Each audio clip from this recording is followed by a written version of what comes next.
こんなおばさんのどこがいいんだか。千古さん、僕とほとんど年変わらないでしょ。席を立とうとカバンを持つ僕の手に彼女の手が重なる。椿は驚く僕をよそに、そっと耳打ちをした。新田くん、ありがとうね。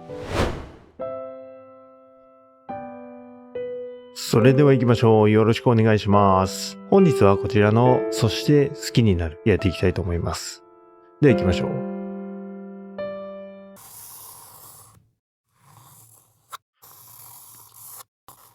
これは絵を描いているような感じで、なんか出来上がっていく可愛らしい女性が、本屋さんで働いているような、そんな感じですね。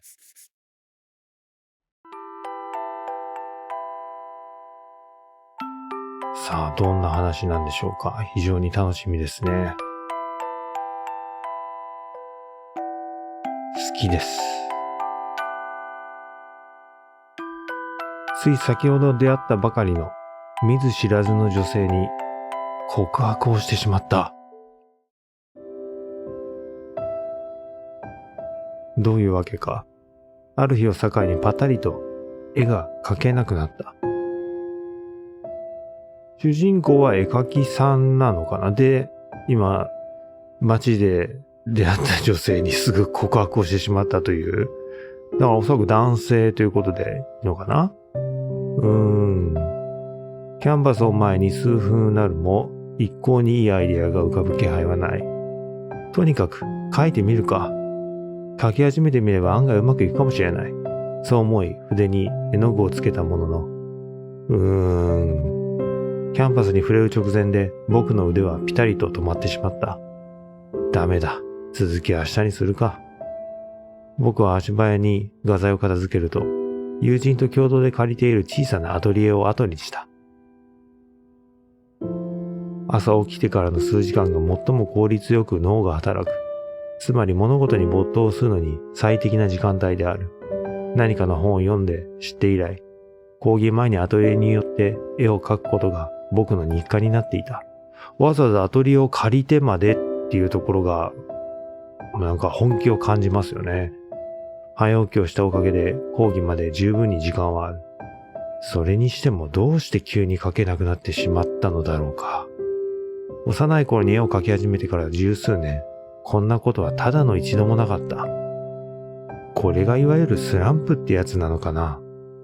何も思い当たる節がないんだけどな。このままずるずるいくと卒業制作に間に合わなくなる。収束作も決まってるのに卒業できないのはさすがに困るよな。とはいえ焦っていても仕方がない。僕は今や習慣となったあの場所を目指し、寂れた商店街を一人歩く。子供の頃のことだから細かく覚えているわけではないけれど、かつてこの辺りに住んでいた自分の記憶とシャッター通りと化した目の前の光景はあまりに違っていて、時の流れとともに少しの寂しさを感じさせる。着いた。目当ての本屋を前に僕は足を止める。昔から本を読むことが好きだった僕は、当時この本屋の前を通るたびに新しい本を買ってくれと父親に願ったものだ。店主のおばあちゃんが優しくて、僕が顔を見せるたびにお菓子をくれたんだよな。よし。僕は小さく息を吐くと、彼女に会える喜びをぐっと抑える。本屋さんだ、さっきの。こんにちは。引き戸をガラッと開けながら控えめに挨拶をすると、本の整理をしていた彼女。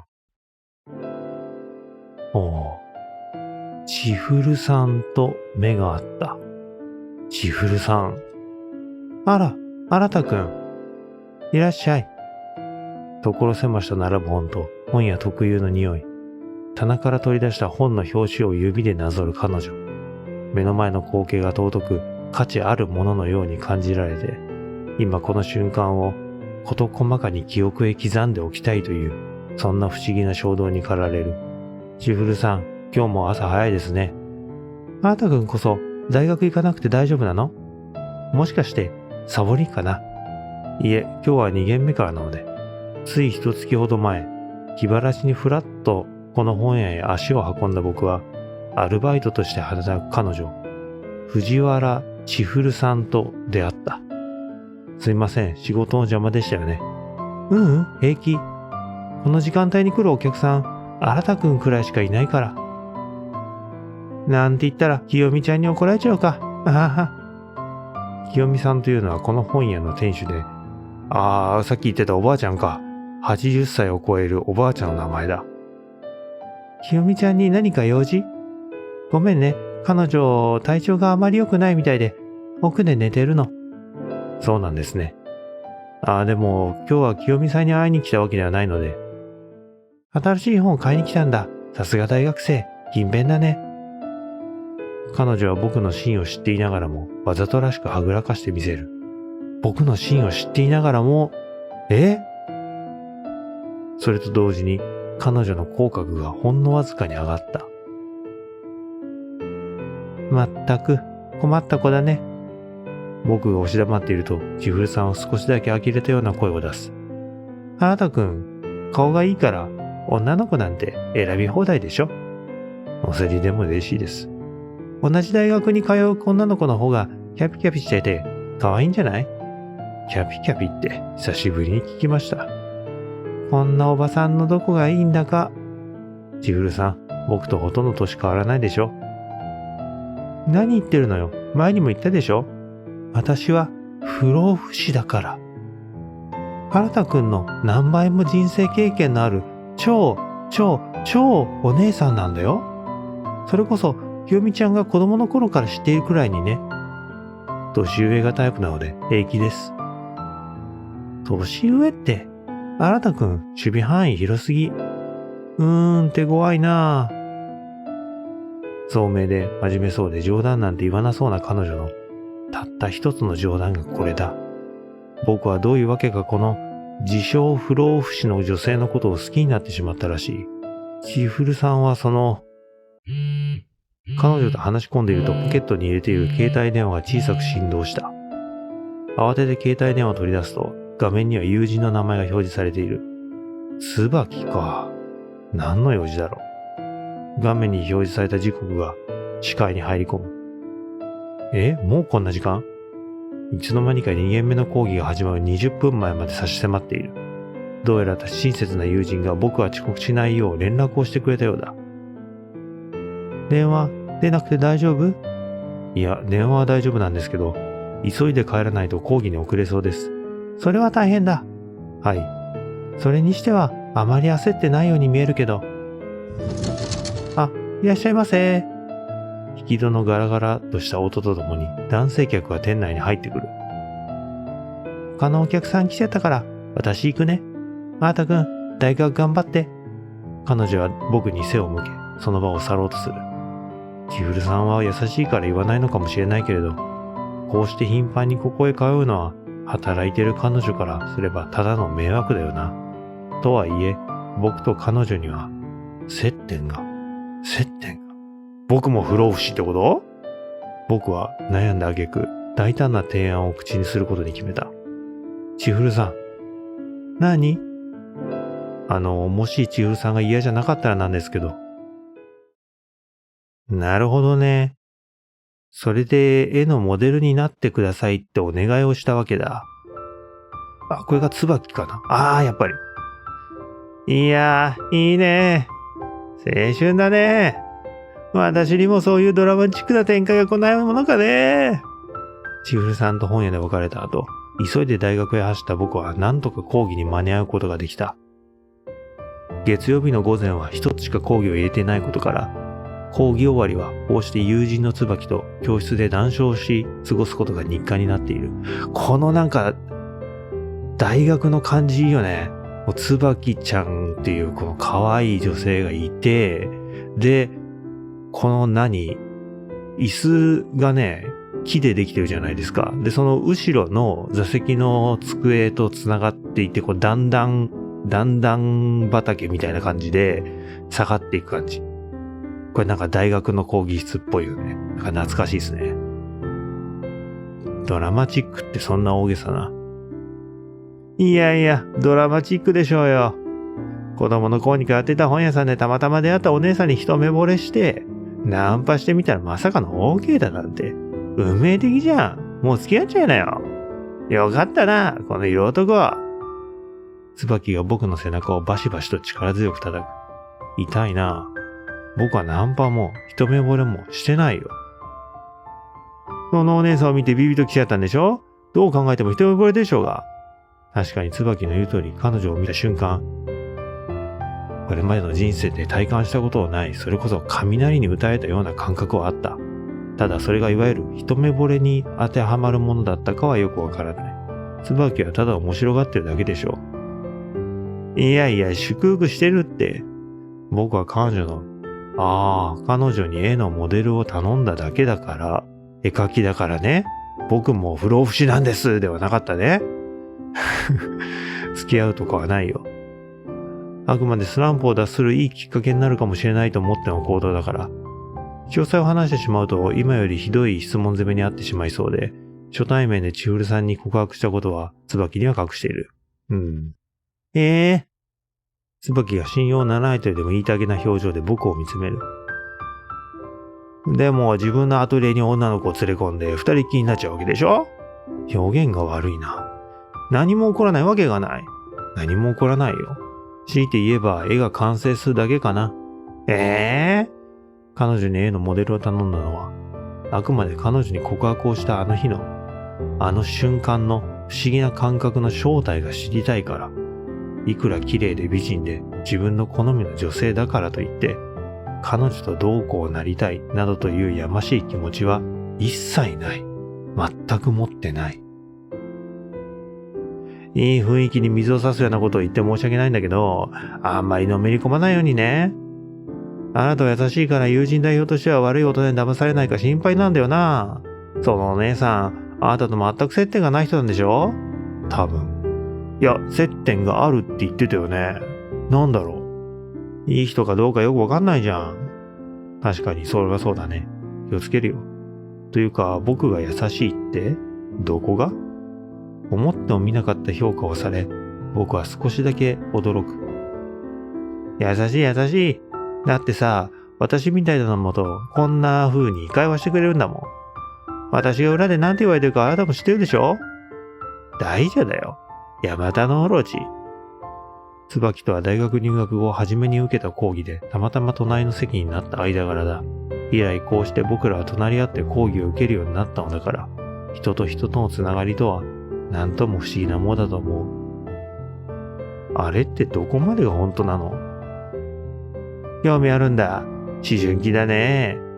いやー、椿が自分から話題に出してくるのは珍しいから、話聞いてほしいのかなって。優しい男だね。椿がおどけながら話を続ける。そうだね。まあ大体全部本当かな。噂話の好きな友人の話に言うと、彼女は一度に8人もの男性と付き合っているそうで。そういうのってバレないものなの？と言いますと、同じ学内で複数人と付き合ったりしたらすぐにバレそうなものだけど、そこはまあ、うまいことやってますから。うまいことって。場所も曜日も分けてるからね。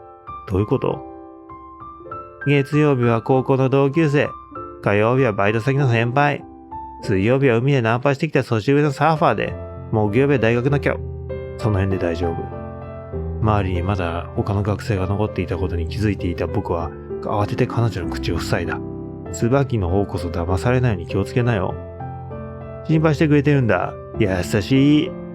好きになっちゃいさ。またバカなこと言って。というかあれ？一日一人だとしても8人だとどこかで被ってない？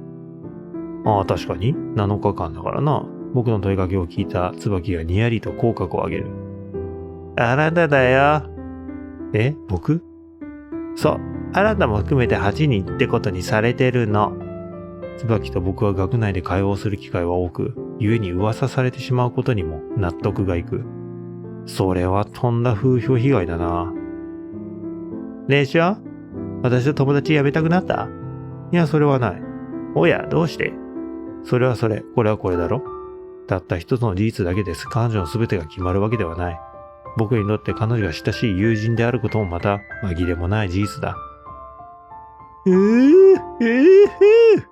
椿がわざとらしくもだえる動作をしてみせる。そういう誰にでもわけ隔てなく接してくれるところ、そこがあなたのいいところだよね。アトリエってこんな感じなんだ。結構広いんだね。千古さんが来てくれた。千古さんは部屋に入るなり物珍しそうに辺りを見回している。そんなに狭いイメージでしたか？だってあなたくんまだ学生でしょ？だからすごいなって。ああ、友人3人と共同で借りてるんですよ。僕一人じゃお金が足りないから。なるほどね。千古さんは姿勢を整えると僕に視線を向ける。私、絵のモデルなんて初めてだから緊張しちゃうな。言葉とは裏腹に部屋に入ってからの彼女の表情はさほど変わってないようにも思えた。彼女はあんまり感情が表に出ないタイプなのかもしれない。お手柔らかにお願いします。彼女がペコリとお辞儀をする。その姿すら様になっていて、綺麗だと思えた。僕は彼女に視線を向けつつ、真っ白なキャンバスに筆を乗せる。こういう時って静かにしてた方がいいのかな？どうなんでしょう。日頃から風景や物を描くことの方が多く、人物画のデッサン自体久しくしていない。ましてや、女性に絵のモデルをお願いするだなんて、これが初めてのことだった。僕はプロではないので、あまり気負わずに、会話してもらって大丈夫だと思います。むしろリラックスしてもらった方が自然な表情が描けるので助かります。そっかそっか。本音を言えば僕が緊張でいつもより饒舌になっているだけなんだけど、窓から差し込む光が彼女の姿を鮮やかに照らしている。僕は手を動かしつつ、彼女に質問を投げかけることにした。前から気になってたんですけど、何かな？千古さんって本当は何歳なんですか？不老不死だからね、すごい年齢なんじゃないかな思うけど、見た目は同い年ぐらいなんでしょ？おっと？女の人に年齢を聞くだなんて、あなたくんは勇者だね。僕の問いかけに彼女は賄賂だけでちゃちゃを入れる。本当はってどういう意味？前に聞いた時に適当にはぐらかされちゃいましたから。そんなつもりは全くないんだけどな。何歳か。実はあまり覚えてないんだよね。興味がないというか。だから、500歳過ぎたあたりから年齢を数えるのやめちゃったんだよね。またそうやってできそうなことを。ひどいな。私嘘なんてついたことないのに。彼女が少しだけムッとした表情をこちらへ向ける。あなたくんだって1週間前の晩ご飯に何食べたか覚えてないでしょ？それと一緒だよ。顔満貝でした。覚えてるパターン？外食？いえ、自分で作りました。すごい。料理男子だ。炊飯器で簡単に作れますよ。簡単に？ねえ。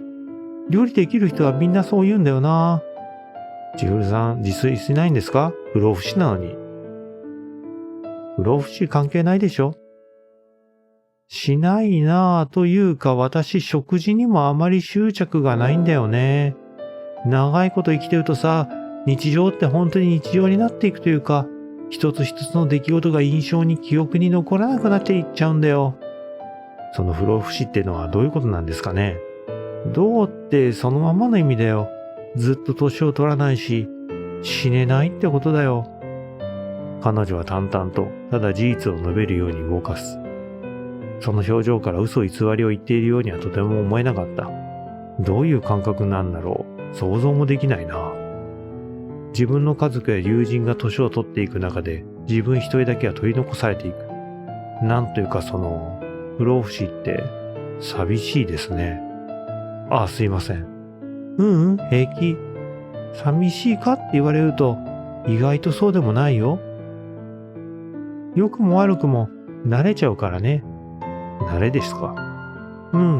出会いも別れも飽きるほど経験してきたからね。ちょっとやそっとじゃ気持ちが動かなくなったかな。千古さんは一呼吸を終えると僕の目を見つめる。私の絵、うまく描けそう？それはもう素材がいいですから。お、言うね。彼女は声色だけでキラキラと笑ってみせた。おつばき。講義終了のチャイムが鳴ると、横の席の椿が小さく伸びをした。やだだね。椿はこの後バイトだっけ？いや、月曜はバイトしてないよ。まあ、いつも通り高校の同級生くんのうちにお泊まりかな。椿がさらっととんでもないことを口にしながら携帯電話を手に取った。あなたはまたアトリエに行くの？まあそうだね。あれまあ、彼女、千古さんだったっけ？本屋で出会った綺麗な姉さんに随分とご出身ですな。焼けますな。椿ってリアクションがいちいちおじさんっぽいな。嘘？裏若き女子大生のこの私が？まずいな。教授と一緒にいすぎたかな。わざと触れがたい話題を出すのはやめてくれ。はははは、バレたか。いえ、数分後、携帯電話の画面を睨む椿が鈍い声を上げた。どうかした？今日の予定、なしになっちゃった。それは残念だったね。それじゃあまた。ちょっと待ってよ。席を立とうとカバンを持つ僕の手に彼女の手が重なる。椿は驚く僕をよそに、そっと耳打ちをした。ねえ、今日、私の家に遊びに来ない？え？予想外の展開に驚いた僕は体は静止する。いやー、暇になっちゃったから。僕は暇じゃないけど。そんなに根詰めて毎日描いてもいい絵は描けないでしょ？たまには息抜きも必要なんじゃない？まあそれはそうかもしれないけど、それに、と椿は言葉を付け足す。あなたさ、そのリアクションは私のこと警戒しすぎ。普通に家でおしゃべりするだけだから何もしないって。私さ、あなたの話すの好きなんだよ。話の内容からそういう流れではないと理解しつつも、耳元で好きとか囁かれて勘違いしてしまう人間は多いのではないだろうか。そんなどうでもいい感想を心の中で抱く。私、一人でいると寂しいというかさ、不安になるんだよね。だからさ、今日だけ、ね？僕は。おー！ここで選択肢ですか？これセーブだ。セーブ。どこだ？これか。セーブ。これはね、まあ今の時点では、千古さんとね、どうこうっていうのは、まあもちろんアトリエには来てもらいましたけど、なんともなってないので、まあ一回椿だな。まあ目の前でね、これ寂しそうにしてるわけだから、やっぱ椿の誘いに乗ってあげて、まあちょっとね、お家でトークしてね、励ましてあげましょうよ。行きましょう。椿は僕にとって親しい友人で、異性として特別な感情を抱いているわけではない。むしろ、親しい友人であるからこそ、そういうことは絶対に起こり得ない。まあ一日ぐらいなら大丈夫か。いいよ、行こう。僕は自分自身と彼女に対し一定の信頼を置いていた。その考えが甘かった。あなたも男の子なんだね。その日、僕は友情ではない何かを優先してしまった。それから、毎週月曜日になると、僕は彼女の部屋へ入り浸るようになってしまい、僕らの関係性は変わってしまった。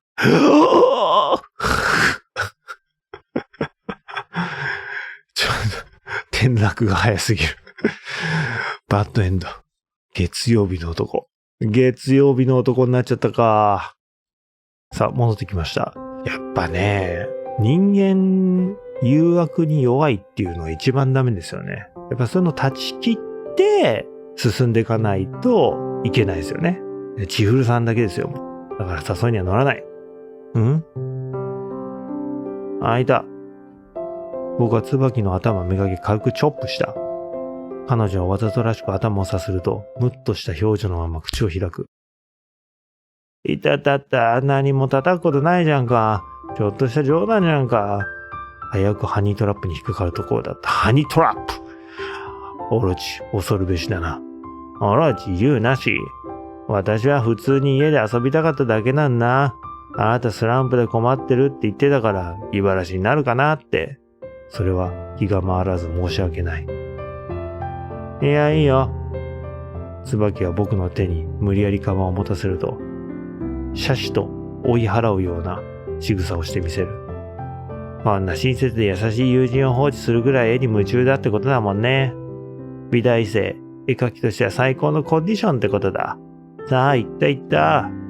悪いな、また明日。僕は彼女に背を向けるとアトリエに向かった。椿寂しそうだな。椿。冗談じゃなかったんだけどな。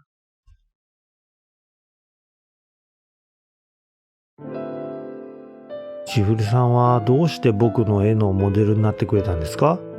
どうしてって。いや、冷静に考えるといきなり好きですって言ってくる男って我ながらだいぶ怪しかったよなぁと。ふふ。千古さんが表情を崩さずに声だけで笑った。彼女は今日も椅子に座ったままこちらに視線を向けてくれている。彼女をモデルに絵を描き始めてから1ヶ月ほど経過しているが、千古さんに見つめられていることにはまだ慣れない。どうしてか。彼女は少しだけ考えるような素振りを見せると口を開いた。あなたくんみたいなかっこいい子に好きって言われて嫌な気分になる子はいないんじゃない？というのは冗談なんですね。千古さんがまっすぐな目で僕を見る。あなたくんが私に好きだって言ってくれた時に、私どうしてって聞いたよね。はい。あの時自分がなんて答えたか覚えてる？なんて答えたんだ？好きです。え？彼女が驚いた表情で僕の方を見る。どうして？その瞳は何かを期待するように揺れ動いている。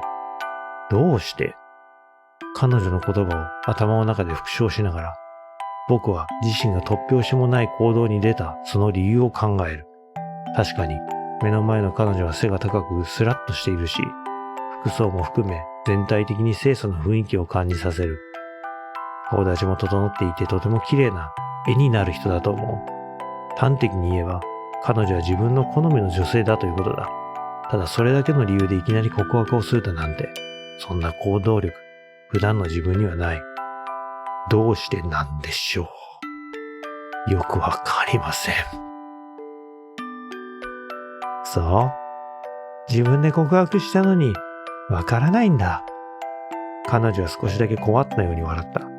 その表情からこちらに対する警戒心の少なさが感じ取れて、僕はそのことにただただ安堵する。わからないんですけど、僕は自身が今抱いている不思議な感覚を目の前の彼女にどうにか伝えようと言葉をつなぐ。あなたを一目見たときにどこか懐かしさのようなものを感じて、前にどこかで会ったような、初めて会った気がしないというか、自分でも何を言っているのかよくわからない。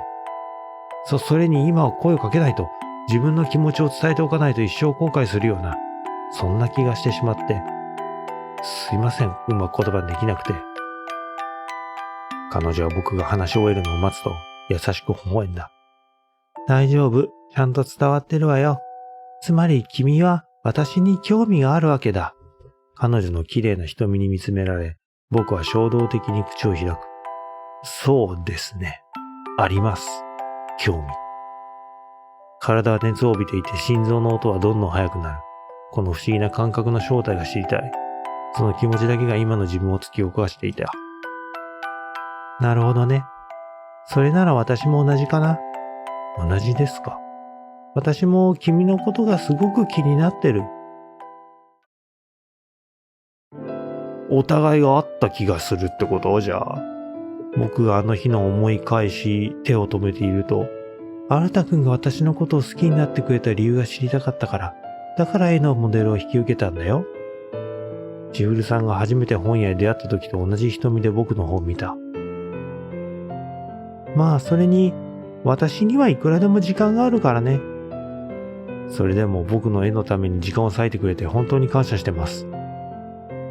感謝ねえ。彼女が何かを考え込むように目をつぶった。何か引っかかりますか？よくよく考えればさ、私が絵のモデルをするのって、新田くんには得かもしれないけど、私には得がないね。なんだろう？欲しいものとかあります？新田くんは女の子を物で釣るんだ。いや、そういうわけでは。僕が困惑する様子が面白いのか、千古さんがくすりと笑った。ごめん、冗談。あ、いいこと思いついた。彼女がポンと手を叩いた。あ、ごめんね。モデルなのに動いちゃった。全然いいですよ。何かいい案ありましたか？モデル料をもらおうかな。ああ、なるほど。僕はかれこれ1ヶ月近く千古さんを付き合わせてしまっている。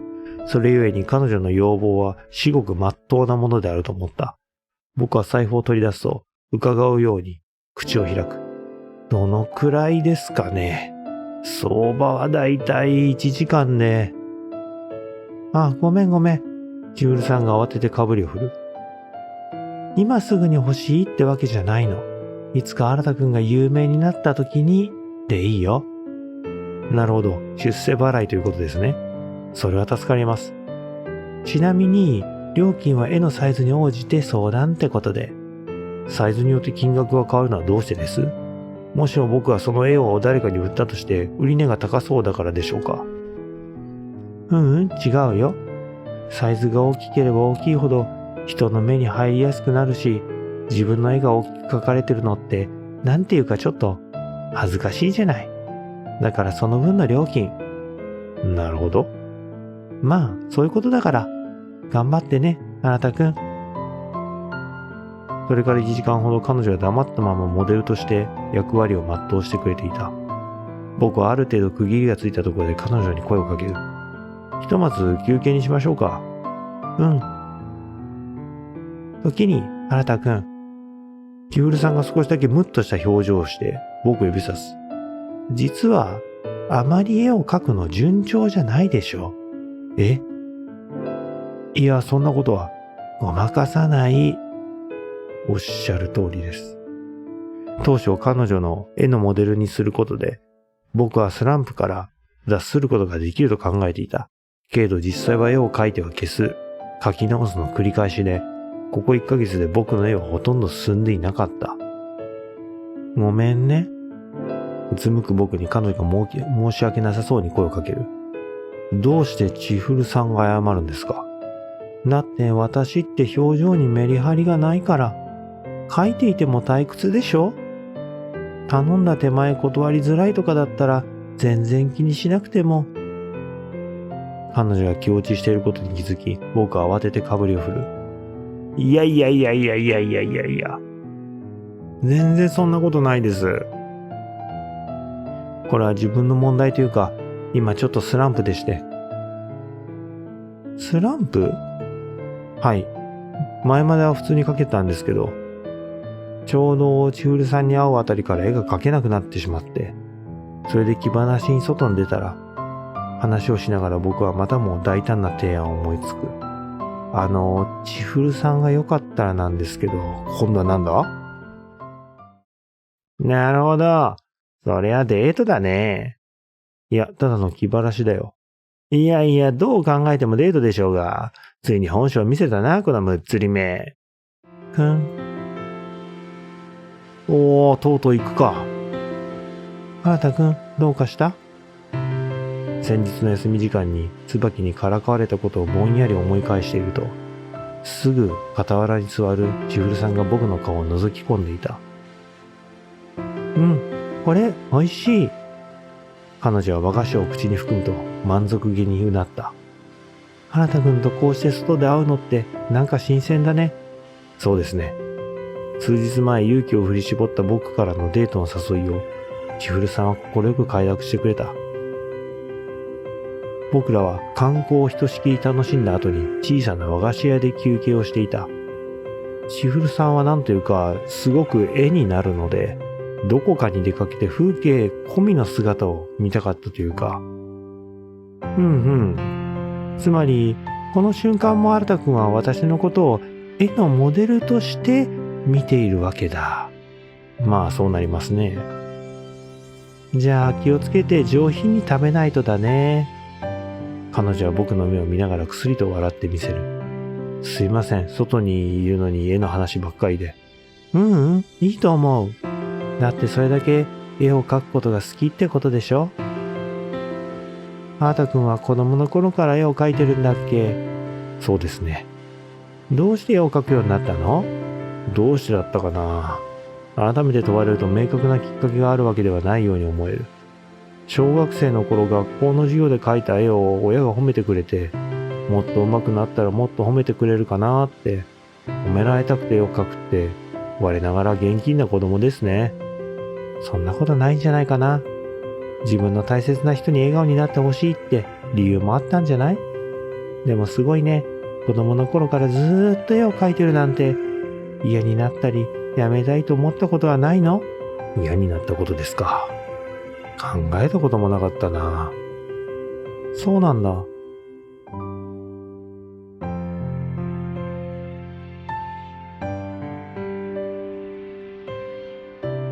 中学、高校の美術で、ちょっと待って、でもこれ今、この絵は今の絵じゃないのこれ。中学、高校の美術部で描いた絵は、僕が卒業するまで美術室に飾られていて、僕はそれがとても誇らしかった。美大に入ってから僕を取り巻く世界は一変した。はぁ、コンテストで入賞したんだって。絵のタッチ個性的ですごいよね。私もあんな絵が描けたらな。あーたくんももっと頑張らないとね。どんどんそういう気持ちになってっちゃったよな。経験のある人、才能のある人がどんどん評価されていく。周りとのレベルの差に内心動揺していた。焦れば焦るほどに制作は手つかずになっていき、いつしか自分の描いた絵を発表するのが、誰かに見せるのが怖くなっていった。うわぁ、それでも卒業するために課題のために必要だから描きたいのではなく、描かなきゃいけないから描こうとした。やりたいからじゃなくてね、やらなきゃいけないってなった時、苦しいよね。そうか。僕は誰かに評価させるために絵を描いていたんだな。誰にも評価をされなくなって、結果、スランプに陥ってしまった。僕はそもそも絵を描くことが好きじゃなかったんだな。原田くん、大丈夫？ぼーっとしてたけど。ショックよりも自分が絵を描けなくなってしまった理由がはっきりしたこと。何より自身について見つめ直すことができたことで、むしろ心は落ち着いていた。すいません、大丈夫です。千古さんはどうですか？何か好きなものありますか？どうだろう。あなたくんで言う絵ほど熱中してるものなんて思い当たらないけど、彼女が何の気もなしに庭園から見える桜の木へ視線を移す。あ、花。桜の木からひらひらと落ちた花びらが風に乗って彼女のスカートの上へたどり着く。花が好きなんですか？え？好きかも。千古さんは何の花が好きなんですか？そうだね。今の季節だと、梅の花が綺麗かもしれないね。何の花が好きかという問いに対する答えとしては適切でない気がする。けれど、彼女の声色からその花への特別な感情を読み取ることができた。梅の花ですか。僕は携帯電話で付近の情報を調べる。ありますね、梅の花の名所。せっかくだし行ってみましょうか。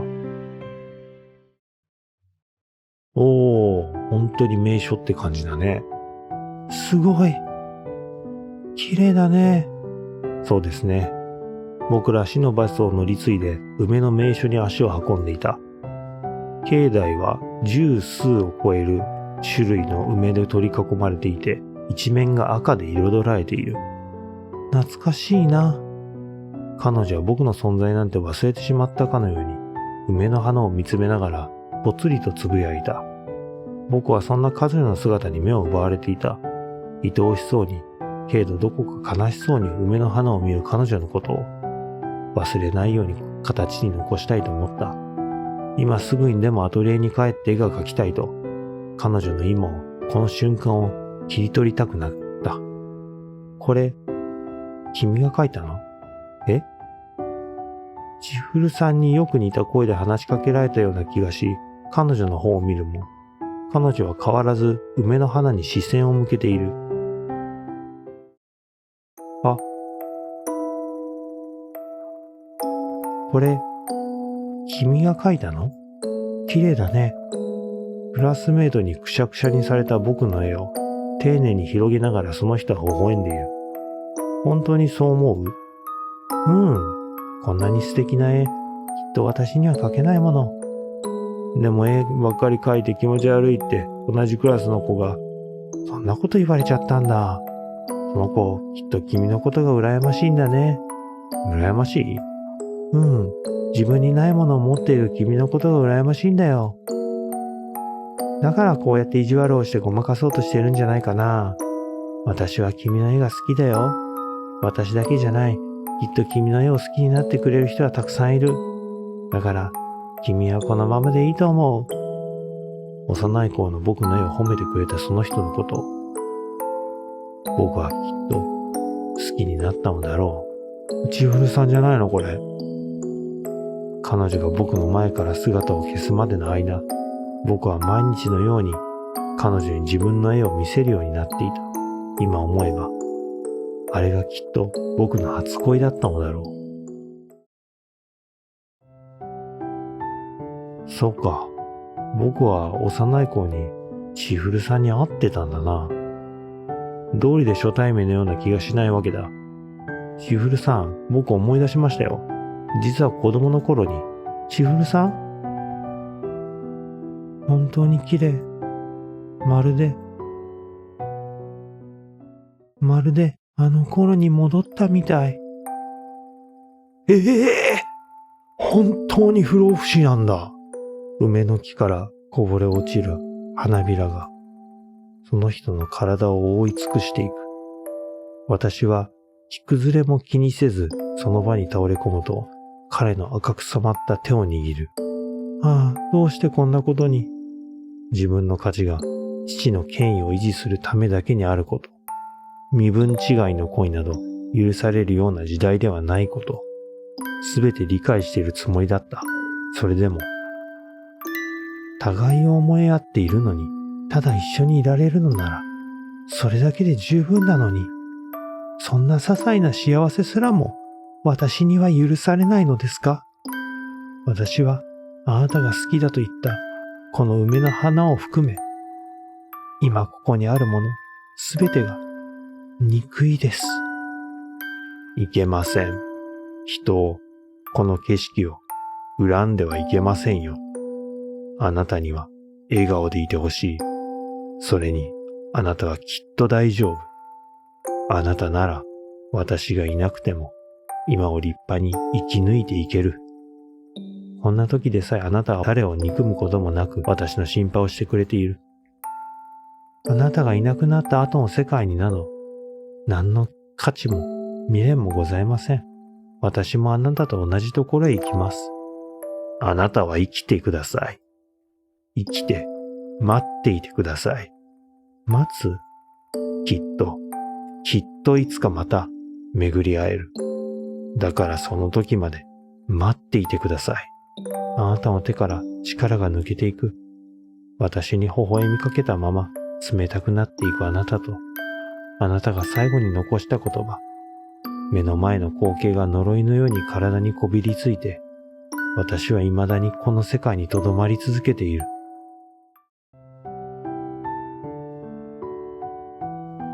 新田くん、ありがとうね。きっと私一人じゃこの場所へ来ることはなかったから。喜んでもらえてよかったです。千古さんが梅の花を好きなのってもしかして、いえ、なんでもないです。それからしばらく僕らは言葉を交わすことなく目の前の光景に思いを寄せていた。彼女の横顔を見つめながら僕には痛いくらいに分かってしまっていた。千古さんの中で梅の花を好きだった誰かとの思い出だけが数百年経った今でも色あせずに残り続けていることに、今はもう叶わないかつての恋を、悲しみを抱えたまま生き続けてきた千古さんの人生も含め、そんな彼女のことをどうしようもなく好きになってしまった自分自身の気持ちに、僕は彼女に思いを告げる、思いを告げないセーブだ。どうしようかな、俺。告げることで、何言ってるのっっていう感じにもね、な気もするし、でも告げないことでどうなるんだろうね、これ。告げないことで自然とわかるとか、告げることで何言ってんのよってなるかもしれないしね。わからない。告げない。言えるわけがない。思いを告げたらきっと彼女は困惑することだろう。千古さんには今でも思い続けている人がいる。そんな状態で僕に告白されても迷惑なだけだ。それに、今日見た彼女の姿はとても綺麗で、その一瞬一瞬を切り取って形にしたい。彼女の絵が描きたいと本気で思えた。こんな気持ちは初めてなんだ。彼女との関係性を自分から壊すような真似はできない。僕は黙ったまま彼女の横顔を見つめていた。その時、木々の隙間から冷たい風が吹いてきて、僕は思わず身震いをした。その様子に気づいた彼女が僕に優しく微笑みかける。寒くなってきたね。そろそろ帰ろうか。そうですね。僕は名残惜しさを覚えつつも梅の木に背を向けると、彼女の隣を歩き始める。今度はどこへ行きましょう？あれ？あんまりいい構図が浮かばなかった？そうですね。東京へ観光へ行くのはどうでしょう？東京か。いいね。また今度行こうか。彼女の色良い返事に僕は内心安堵していた。けれど、彼女との約束が果たされることはなかった。翌日、彼女はアトリエに現れなかった。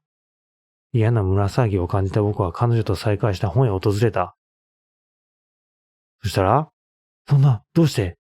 そこにも彼女の姿はなくて、以来彼女が再び僕の前に現れることはなかった。ガチャガチャとグラスのぶつかる音や、男女の賑わう声が聞こえる。あ、椿だ。千古さんには忘れない人がいて、そんな状態の彼女に告白なんかできなかったと。ああ。千古さんと梅の花を見た翌日の夜、僕は椿を誘い、居酒屋で食事をしていた。それは辛かったね。ああ、よしよし。椿が僕を子供扱いしながら背中をさする。というかあなた、お酒飲むペース早すぎ。僕は何杯目か数え忘れたビールを勢いよく飲み干す。飲まなきゃやってられないんだよ。はははは、いい飲みっぷりだ。よし、こうなったら潰れるまで付き合おう。あなたは私にとって大事な友達だからね。酒のせいもあるのか、彼女の優しさに僕の涙腺は緩くなる。椿。おい、抱きつこうとするな。セクハラだぞ。まあ、あれだよ。こんな貴重な光景が見えるなんて約束ですわ。貴重って。あなたがビービー泣くところも、やけ酒するところも初めて見たよ。椿はにやりと笑うとカクテルを飲み干した。お前な。はははは。でもさ、彼女は少し間を置くと真剣な表情で僕を見つめる。私はいい経験だったと思うよ。いい経験？こんな情けなく泣いているのに？うん。だって、あなたのこんな真剣な表情、初めて見たから。絵を描いてるときはいつもこんな感じだよ。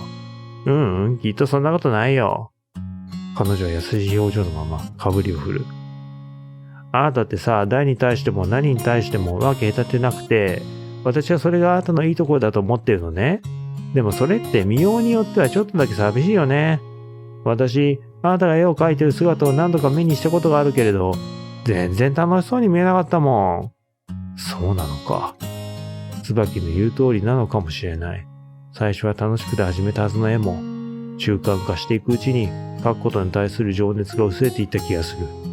千古さんに告白したとき、梅の花に見惚れる彼女の姿を描きたいと思ったあの感情は、彼女のことを好きになった瞬間でもあり、絵を描くことを好きになった瞬間であったのかもしれない。そんな感情の揺るがないあなたがさ、やけ酒するぐらい夢中になった人がいるってすごいことだと思うよ。そっか、そうかもしれないね。僕を諭す彼女の声色は心地よくて、お酒のせいもあり、僕のまぶたは重たくなっていく。羨ましいなって思うよ。自分語りになっちゃうんだけどさ、私の両親、私が小さい頃に離婚して、別々の家で暮らすことになった時、どっちが私を引き取るかですごい揉めたんだよね。ほら、子持ちって最後難しいって言うじゃん。結局しびれを切らした母さんの方のばあちゃんが私を引き取ってくれて、今二人暮らしでって、ばあちゃんもすごくいい人なんだけど、お母さんのことがあるからか、私に気を使っててさ、なんていうのかな、私誰かに大事にされたり愛された記憶がなくて、それで何人もの人に同時に付き合ったりするようになっちゃったんだよね。そうか、椿は椿でな。いろいろあったんだな。自分のしてることがおかしいことだって頭では理解するつもりなんだけど、どんな形でもいいから、自分は今ここにいてもいいんだって実感が欲しくて、好きだよ、大切だよって言って欲しくて。で、ごめんね、急に。あなたのこと励ますつもりで来たのに、自分語り始めちゃって。かっこ悪いし恥ずかしいね。ははははは。あなた？嘘？もしかして。あなた寝てる？あれ、ここどこだ？気がつくとそこは見慣れない天井だった。酒が残ってるせいか頭がズキズキと痛む。すぐそばで誰かの吐息が聞こえるような気がして、これもうまた終わりと全く同じにはならないでほしいけど、僕は声のした方へ振り向いた。椿！目の前に彼女の顔があることに驚いた僕は、勢いよくベッドから転がり落ちた。あ、起きた。あなた、おはよう。どうして椿がいるんだ？そりゃあ、ここ私の家だからね。言っておきますけど、酔いつぶれた成人男性をタクシーに乗せるのは超大変だったんだからね。それは大変ご迷惑をおかけしました。彼女の話によると自分は居酒屋で眠ってしまったらしい。迷惑かけてごめん。もう帰るね。どこに？彼女は視線の先を追うと、机に置かれた自身の携帯電話を手に取る。25時。ああ、終電逃しちゃったのか。そういうこと。ほんとごめん。話を聞いてもらった挙句、解放までさせて、さらに家まであげてもらうだなんて。自分が情けない。ほんと申し訳ない。ははは、いいっていいって。そんなことより、ほら。椿はポンポンとベッドを軽く叩いた。そんなとこで座ってたら風邪ひいちゃうよ。ベッドにおいでよ。彼女に言われ、僕は今更ながら、自身が彼女と二人きりであることを意識する。いや、それはさすがにまずいだろう。どうして？僕らは友達なわけだから間違いがあっちゃ大変でしょ。間違いか。別に私はあってもいいけどね。思わぬ返答に心臓の跳ねる音が聞こえた気がした。千古さんって人にはもう会わない方がいいと思う。会おうにも今どこにいるのか。だから会おうとしなくたっていいんだってば。だってさ、辛い気持ちになってまで書く必要はないと思うよ。彼女のことものことも、このまま続ければ続けるほど、あなたの気持ちが壊れちゃう。私は、彼女が少しだけ間を置くと、真剣な表情で口を開く。私は、あなたの負担にはならないよ。わがまま言わないし、束縛もしない。あなたの好きな時だけ一緒に行って好きなだけ話を聞くよ。だからさ、私と付き合おうよ。今適当な言い訳を並べたりに茶化すことでこの場を乗り切ることは、目の前の彼女に対し、とても失礼なことである気がして。僕は彼女にどう返答すべきか迷っていた。とにかくさ、ごっちおいね。僕は緊張しながらもベッドに手をかける。静かな部屋でベッドの岸元だけがやけに大きく聞こえていた。僕は、セーブだ。これはね、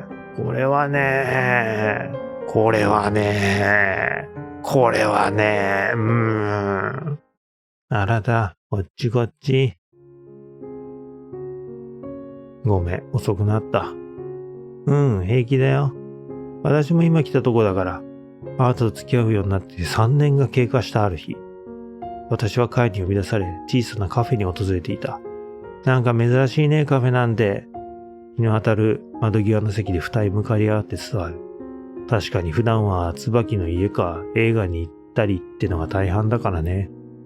特に取り決めをしたわけでもないけど、付き合うようになってからも私たちは週に一度、決まって月曜日にしか会っていない。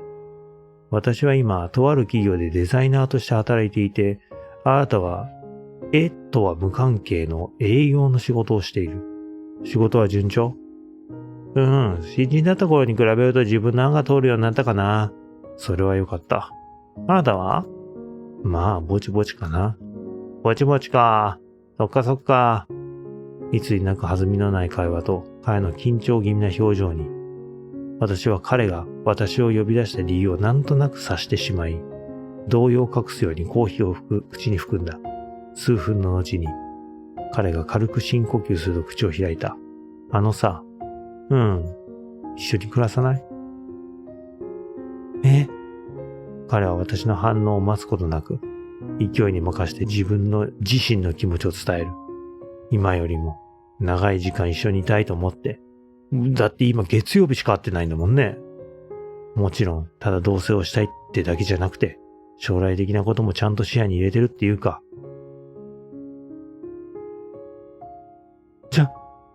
ちょっと待って。突然のことに動揺した私は、こぼれ落ちる涙を気にも留めず、胸に手を当てたまま彼の目を見つめる。泣いてるの？ごめん、さすがに急すぎたよね。違くて、私、振られるんじゃないの？椿はもう終わりにしようって言われると思ってたんだね。振られる？なんで？だって、急にいつも使わないようなカフェになんて呼び出すんだもん。てっきり他に好きな人でもできて別れ話されると思って。だから、これは安心して泣いてるだけだから。私は震える唇で絞り出すように言葉をつなぐ。私、あなたと付き合うようになってから変わったんだよ。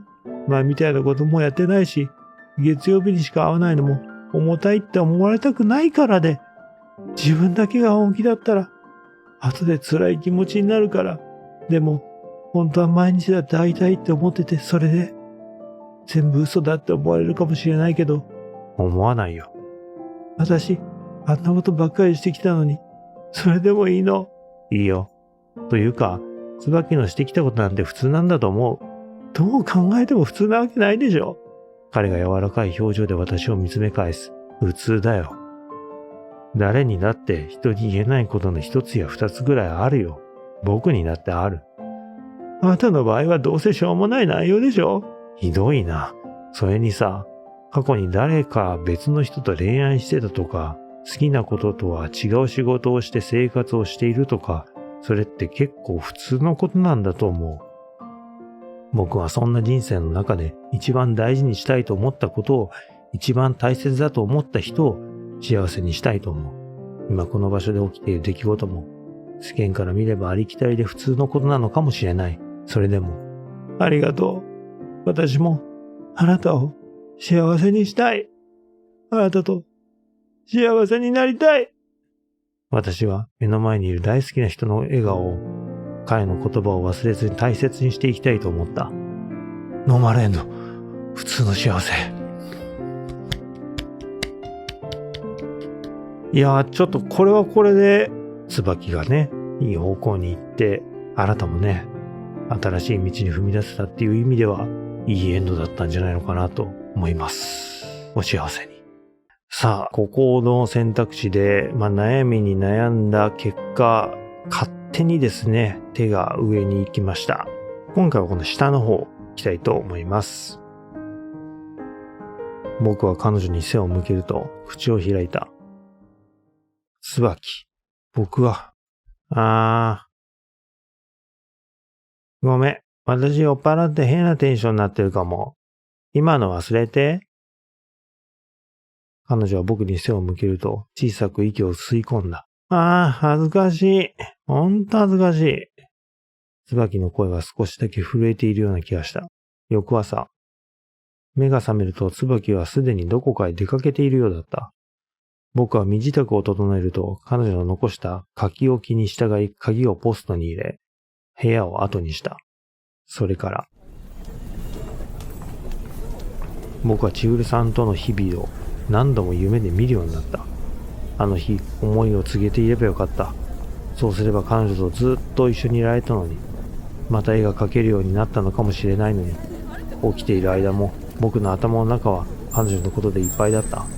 どうして千古さんは僕の前から姿を消したのか。今彼女はどこで何をしているのか。いつしか僕は昼夜問わず彼女を探すようになった。人混みに揉まれながらも前へ進む。大学を辞めてから理由もなく外を出歩くことが多くなった気がする。こんな場所にいるわけがないと頭では分かっていながらも、それでももしかしたらと淡い期待を込めて商店街をふらふらと歩き続けていると、あれは嘘だろ。感激のあまり涙が出る。僕は人混みをかき分けながら夢にまで見た後ろ姿を、彼女の細い腕を力強く掴んだ。彼女は突然のことに動揺しているのか、驚いた表情で僕の顔を見る。千古さん、探しましたよ。誰ですか？痛い。ちょっと話してよ。嫌ですよ。だってちゃんと掴んでないと千古さんまたどこか行っちゃうでしょ？もう絶対に生やさない。千古さんって誰よ？人違いでしょ？やめて、話してってば。彼女の声を聞いた周りの人たちが二人の中をサッカーのように間に割って入ってくる。何？彼氏と喧嘩？いえ、全く知らない人です。千古さん、何を言って。うわ、ナンパかよ。あんたさ、こんなところで他人に迷惑かけるのやめなさい。今警察呼んだから。何言ってるんですか、千古さん。僕ですよ。あなたです。千古さん。彼女に背格好の似た人を街で見かけるたびに、僕は自身の感情を抑えられないようになってしまった。本当は目の前の彼女が千古さんでないことぐらい分かっている。それでもどうしてもあの日のやり直しがしたくて、彼女であると思い込みたい気持ちが僕の体を動かす。僕の脳裏にはあの日の光景が、梅の花を見ていた彼女の姿が呪いのように今でも焼き付いている。そうか。千古さんと結ばれることもなく、椿にね、行くこともなく、呪縛に取り憑かれてしまったようになっちゃったと。いやー、これはバッドエンドですね。君を探す。ここですよね。梅の花を見に来た時に、告げないで行ったので、告げるで行くしかないですね。行きましょう。千古さん、好きです。僕の言葉を聞いた彼女は、ゆっくりとこちらへ視線を移す。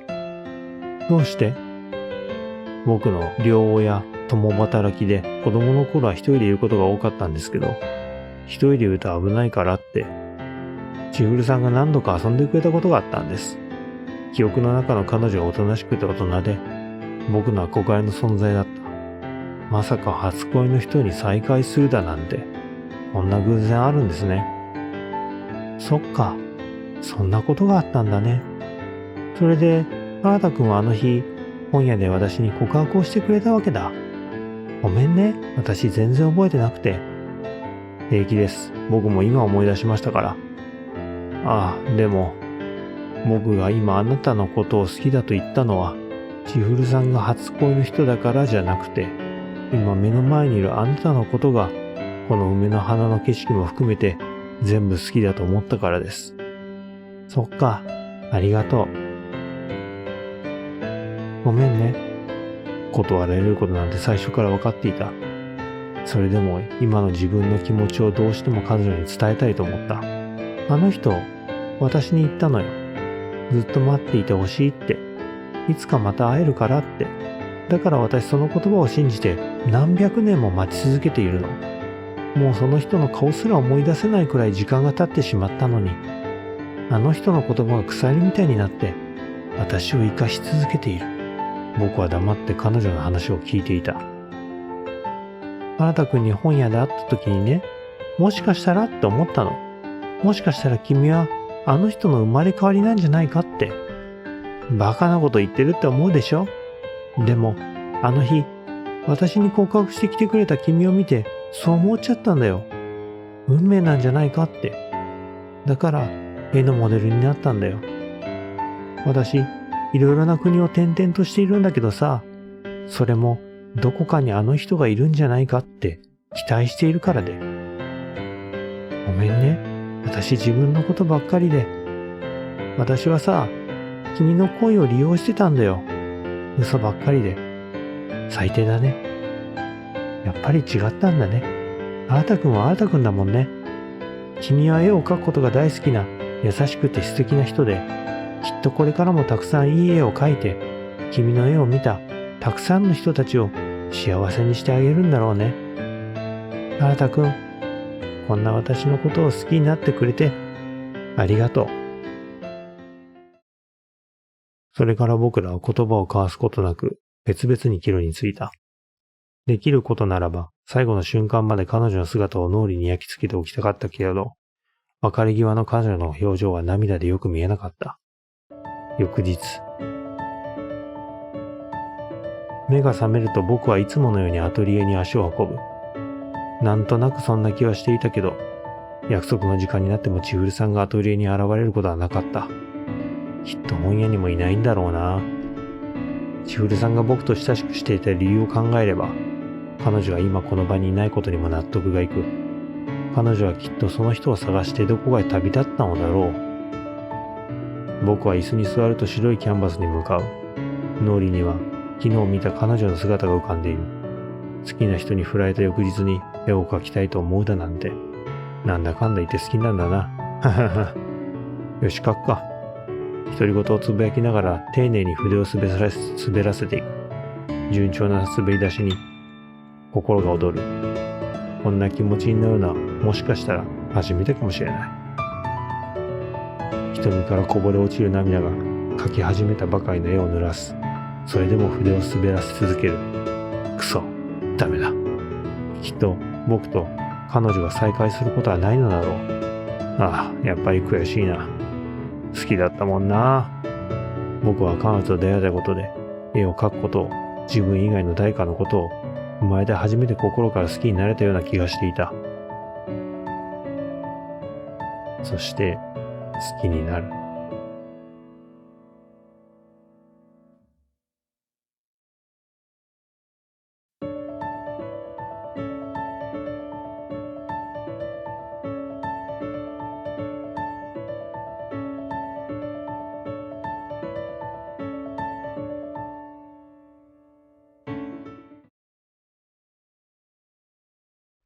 日本を訪れるのは随分と久しぶりのことだった。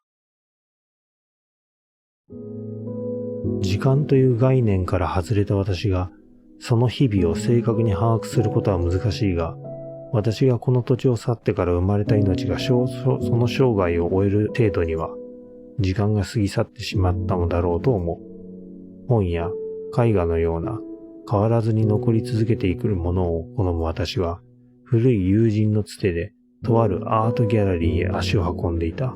この場所で展示されている絵画を描いた作者たちの、その大半はすでに亡くなっており、彼らのファンが若くしてこの世を去ってしまった画家たちの作品を世に残したいという思いから、こうして展覧会を開いているそうだ。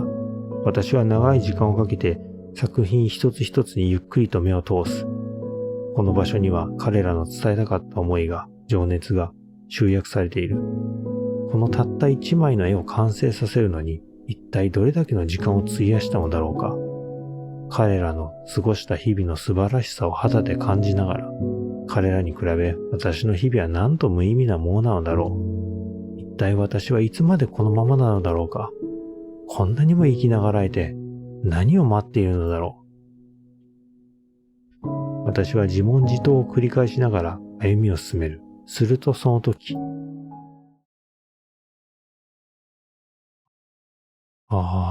千古さんの絵だ。新たが描いた絵だね。ひときわ大きな絵画が視界に入った。これって、そこに描かれているのは紛れもなくいくつかの私で、その絵を一目見ただけで、彼との、新田くんとの日々が走馬灯のように私の脳裏を駆け巡った。あの本屋で偶然彼と再会して、再会したと言っても、私も彼も互いのことを覚えてすらいなかったけど、彼は私をモデルに絵が描きたいと言ってくれた。彼は私をデートに誘ってくれた。それから、彼は梅の花に見惚れる私に告白をしてくれた。時が経てば忘れてしまうような、取るに足らない、ただの日常。1000年近く生きてきた中の、たった数ヶ月の出来事。そう思ってたはずなのに、私、あの日、こんな顔してたんだ。絵の中の私は、目の前にいたその人を見つめ、幸せそうに微笑んでいる。というか、私の絵、大きすぎるでしょ。これはモデル料をたくさんもらわないとだね。はは。自身の絵を前にぽつりと独り言をつぶやく。その時。あれ？顔を上げて絵を見ると、私とは対照的に、何かが下へ向かって溢れ落ちていく。そうしてようやく私は自分の気持ちを理解した。ああ、そうか。新くんとの日々は私にとってかけがえのないもので、私、楽しかったんだ。だからこそ怖くなった。年を取らない自分が、彼と同じ時を過ごすことのできない私が、彼のそばに居続けることは、きっと私自身を苦しめることになるから、怖くなって逃げたんだ。私は彼の前から姿を消した。本当は彼に告白されて嬉しかった。それなのに私逃げちゃったんだな。そっか。私は君のことが好きだったんだね。もう二度と芽生えることはないと思っていた感情が、涙がとめどなく溢れていく。バカだよね。今更気づいても遅いのにね。私は彼が描いてくれた私の絵を見つめながら、もうこの世界のどこにもいなくなってしまった大切な彼との日々を、その笑顔を思い出す。私の中の止まっていた時間がゆっくりと動き出したような気がしていた。トゥルーエンド、そして好きになる。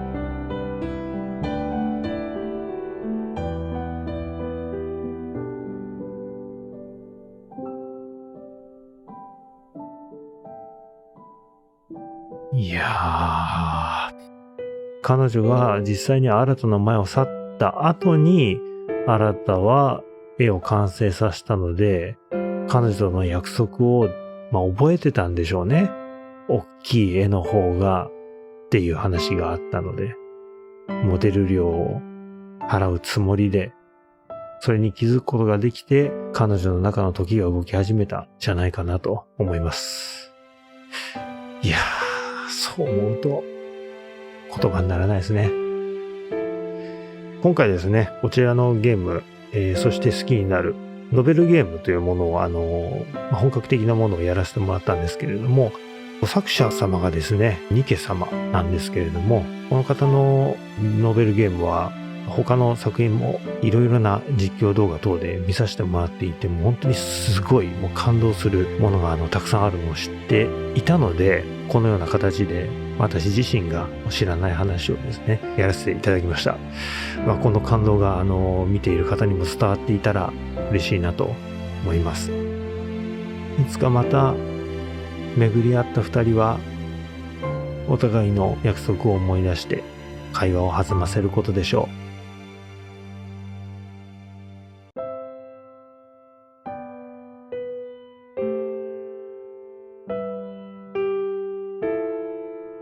ご視聴ありがとうございました。